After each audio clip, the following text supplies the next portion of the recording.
I wrote this article because I needed to remember something. And I think a lot of us need to remember it right now. The relationship between Canada and the United States is not some inevitable fact of geography. It's not automatic. It's not guaranteed. It was built deliberately, painfully, over 2 centuries by people who chose peace over victory, cooperation over suspicion, and trust over fear, even when it would have been easier to walk away. Right now, that relationship is being tested, not by the people, not by history, but by one man's arrogance, one administration's bullying tactics, and a deliberate attempt to rewrite friendship into transaction and threat. And I refuse to let that become the story. This article traces the real history: the Treaty of Ghent, the Ogdensburg Declaration, Hyde Park, NORAD, Gander on September 11th, Afghanistan. The moments when both countries proved that this bond was more than rhetoric. It was action, sacrifice, and choice. The people of the United States are not the problem. They are living through this just like we are.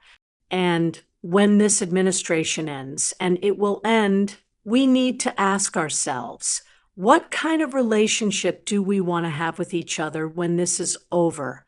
Do we want it poisoned by resentment, or do we want to come out of this stronger, more equal, with a deeper understanding of what we actually mean to each other? I wrote a song to go with this article. It's called The Border We Built, because that's what it is. Not a line, a choice. One that's made again and again by millions of people who refuse to let one loud voice decide who they are to each other. Stay tuned to the end for the full song. This too shall pass. The people remain. Stephanie Larocque. More than a border friendship, Canada and the United States built together, there is a long border between Canada and the United States. People like to talk about it as if it were just geography, a thin line on a map, something inevitable and dull. But that line hides a relationship that had to be built, defended, repaired, and chosen again and again. It hides a friendship that looks less like diplomacy and more like family.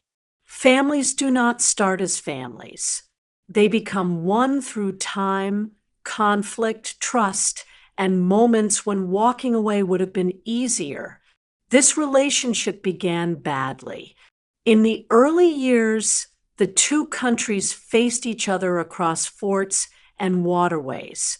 The War of 1812 ended not with triumph, but with exhaustion, and an agreement to stop. The Treaty of Ghent did something quiet and radical. It restored boundaries and replaced violence with restraint. Soon after, both sides agreed to limit their weapons on the Great Lakes. Cannons gave way to paperwork. Patrol boats became shared shorelines. That choice mattered. Peace did not happen by accident. It happened because both sides decided that the future was worth more than winning the last argument. Over time, habits formed. Disputes were handled early. Water was managed together. Boundaries were surveyed instead of fought over.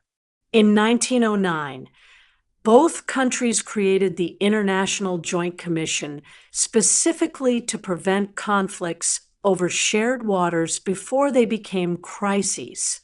Since its first meeting in 1912, it has resolved more than 100 disputes, not through force, through patience. When problems arose, people sat down before fear had time to harden.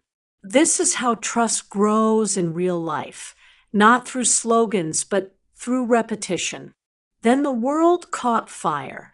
Before the United States formally entered the Second World War, Canada and the U.S. faced a terrifying truth. If one fell, the other would not be safe. On August 18, 1938, President Franklin Roosevelt stood at Queen's University in Kingston, Ontario, and told Canadians something no American president had said before, that the United States would not stand idly by if Canadian soil were threatened. It was a promise spoken in public, a moral claim that the fate of the neighbor was now America's business. 2 years later, in August 1940, the leaders of both countries agreed to plan defense together, openly acknowledging that survival was shared. It was not a dramatic speech. It was a practical decision made under pressure. They created the Permanent Joint Board on Defense, a standing body to study defense problems for the northern half of the Western Hemisphere. The language was clinical, set up at once. That urgency tells you everything about the fear. A year later, something even more human happened. On Sunday, April 20th, 1941, at Hyde Park in New York, the Canadian Prime Minister spent the day with the American president. Not at a summit, not behind a podium, a day together. Out of that conversation came an agreement to coordinate wartime production, so each country could focus on what it did best and help the other survive. Mackenzie King later told the Canadian House of Commons that without American machine tools and industrial access, Canada's war effort would have been seriously retarded. The Hyde Park Declaration was not poetry. It was a production schedule. It was intimate. It sounded like two people trying to solve a problem before it broke them both. That is what friendship looks like when the stakes are real. The cooperation went further.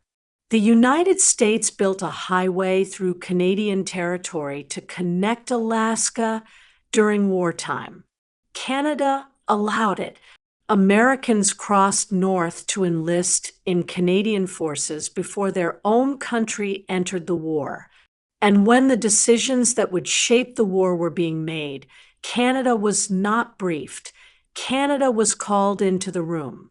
On December 22nd, 1941, Roosevelt phoned Mackenzie King to tell him Winston Churchill was arriving and that he wanted King there while Churchill was there. This is what real trust looks like, when the guest list gets small and you're still on it. Risk flowed both ways. Trust was not theoretical. It was physical. After the war, the friendship did not fade. It deepened. The Cold War brought new fears. And instead of stepping back, the two countries tied their defense together more tightly. In 1958, they created NORAD, a binational aerospace command with shared warning systems, shared command structures, shared responsibility for the same sky. You do not do that with someone you merely tolerate. The agreement was renewed in perpetuity in 2006, evolving as threats changed, because the partnership was never about one moment. It was about staying aligned. And then came September 11th, 2001. The attacks happened in the United States, but the shock spread instantly north. When American airspace closed, Canada opened its runways. 224 planes were diverted. More than 33,000 frightened people stepped onto Canadian soil, unsure of what had just happened to their world. In Gander, Newfoundland, A small town received more people than it had residents. 38 planes, nearly 7,000 people, almost double the town's population. No one asked who belonged. They cooked, they hosted, they stayed up all night. When your neighbor is bleeding, you do not check their passport. You make coffee. That compassion did not end with kindness. It became commitment. NATO invoked collective defense for the first time in its history. Canada went to war alongside the United States in Afghanistan. More than 40,000 members of the Canadian Armed Forces served. 158 Canadian soldiers died. Canadians paid in years and lives, not because they were ordered to, but because the bond demanded it. This is where the word family stops being sentimental and starts being accurate. Today, the two countries are woven together in ways that are easy to ignore until something breaks. In 2024, nearly $3.6 billion in goods and services cross the border every day. Goods and services cross the border in volumes that resemble a shared bloodstream more than foreign trade. Canada supplies more American energy imports than any other country: crude oil, natural gas, electricity. The United States takes 76% of Canada's exports and supplies 62% of its imports. Energy, food, manufacturing, and labor depend on systems that only work because trust still exists. But trust is not permanent. And this is where the moment we are living in matters. Presidents come and go. Prime ministers come and go. One man, even one with power, does not get to erase 2 centuries of shared sacrifice, restraint, generosity, and work. Rhetoric can be loud. History is heavier. The danger is not that one leader says reckless things. The danger is that people start believing the relationship is automatic, indestructible, guaranteed. It is not. The Canada-US relationship is not a straight line. It is a ladder. Each rung was built by choice. Peace after war, restraint after fear, cooperation after suspicion, shared defense after vulnerability, compassion after tragedy. One rung was a president standing in Kingston in 1938, saying out loud that he would not stand by while his neighbor was taken.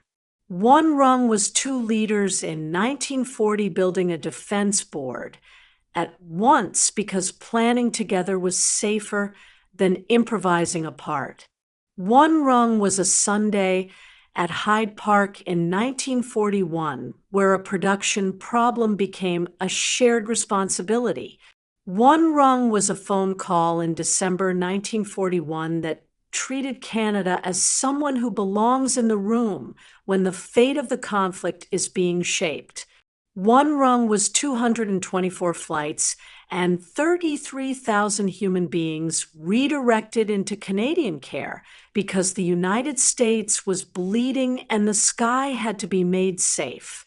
One rung was 58 years of shared continental defense, updated and renewed as the world changed. One rung is $3.6 billion crossing the border every day in 2024 because 2 countries built lives that depend on each other working. If you think you know what this relationship is, ask yourself a harder question. Which rung are you standing on right now? And what happens if people stop maintaining it? Because if one rung breaks, neither country falls alone. But here is the other truth, the one that matters just as much. This moment, this strain on the relationship, is not being caused by the American people.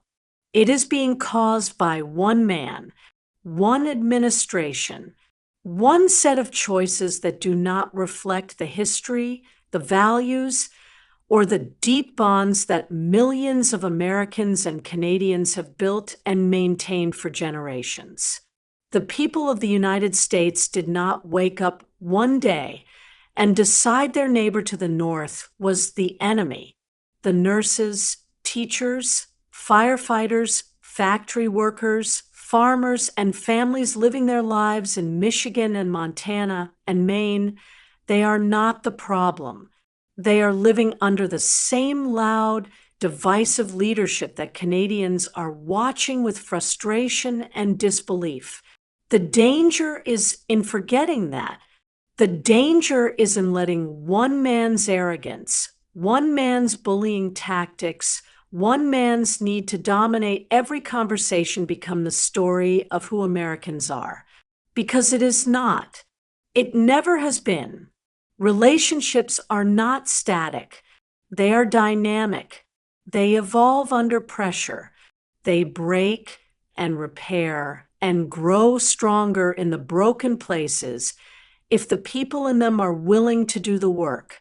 Canada and the United States are all of what they have been: allies in war, partners in defense, neighbors who opened doors when the other was in danger, economies so intertwined that a disruption in one is felt immediately in the other. That history does not disappear because one leader chooses to ignore it. Things have changed. That was inevitable. Nothing stays the same forever, but change does not have to mean damage. Perhaps the real lesson of this era, this moment when a single voice has tried to rewrite the terms of friendship into the language of transaction and threat, is not what it destroys, but what it reveals. It has shown both countries their strengths and their vulnerabilities. It has reminded Canadians of their resilience, their sovereignty, and their capacity to stand firm without breaking the bond. It has reminded Americans, or it should, that respect cannot be demanded. It can only be earned and re-earned. And it has reminded both that the people, the millions of ordinary people who cross the border for work, for family, for friendship, are not the architects of this tension. They are living through it, just like you. If both countries are paying attention, they can emerge from this with something they have never quite had before, a relationship of true equals. Not one where size or power determines the terms. Not one where proximity is mistaken for inevitability, but one where both sides understand that the friendship only works if both sides choose it, protect it, and refuse to let anyone, no matter how loud, no matter how powerful, turn them against each other. That would be a new rung on the ladder, one built not in a moment of crisis, but in a moment of clarity. The question is not whether the relationship can survive this. The question is, what kind of relationship do you want to have when this administration is over? Do you want it scarred by resentment, weakened by neglect, haunted by the things that were said and not taken back? Or do you want it tempered by this, made stronger because both populations refused to let one man's arrogance define who they are to each other? This too shall pass. Leaders come and go. Administrations end. The people remain. The people remain. The border remains. The shared sky, the shared water, the shared memory of what was built and defended and chosen again and again, that remains.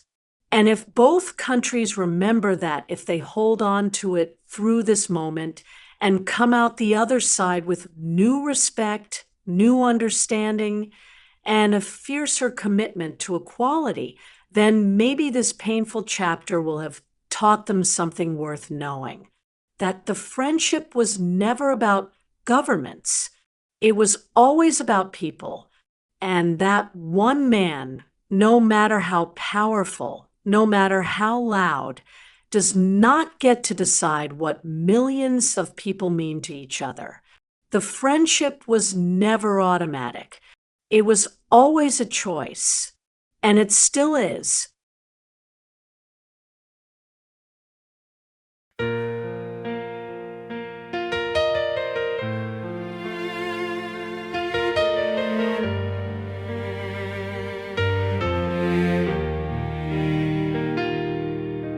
It wasn't just a line on a map. Wasn't fate, wasn't chance, wasn't some old trap. It was built in the cold, the quiet, the dust. On a handshake, on patience, on mutual trust. Two voices across a river wide. Once met in fear, now stand side by side. From forts and walls to folded hands, we chose restraint where fire could have stood. This is the border we built out of choices, not chalk or guilt. Every rung in the ladder laid down in time. Through war, through peace, through every climb. It was never just a line we crossed.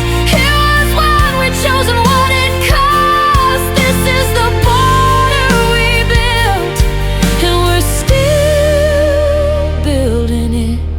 Gander lit the night with coffee and bread. When skies went quiet and the world turned red, we didn't ask who or why or how. We just opened doors, then and now.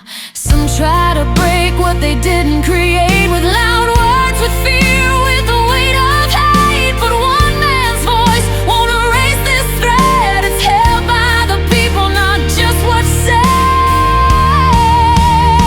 This is the border we built out of grace and out of will. From shared sky to silent snow, there's more that joins than we ever showed.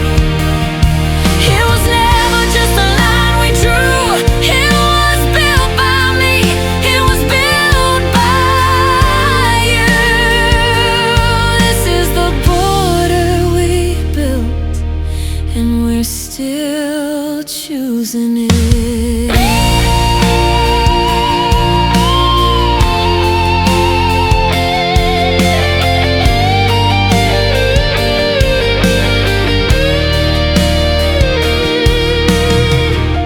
The friendship was never automatic.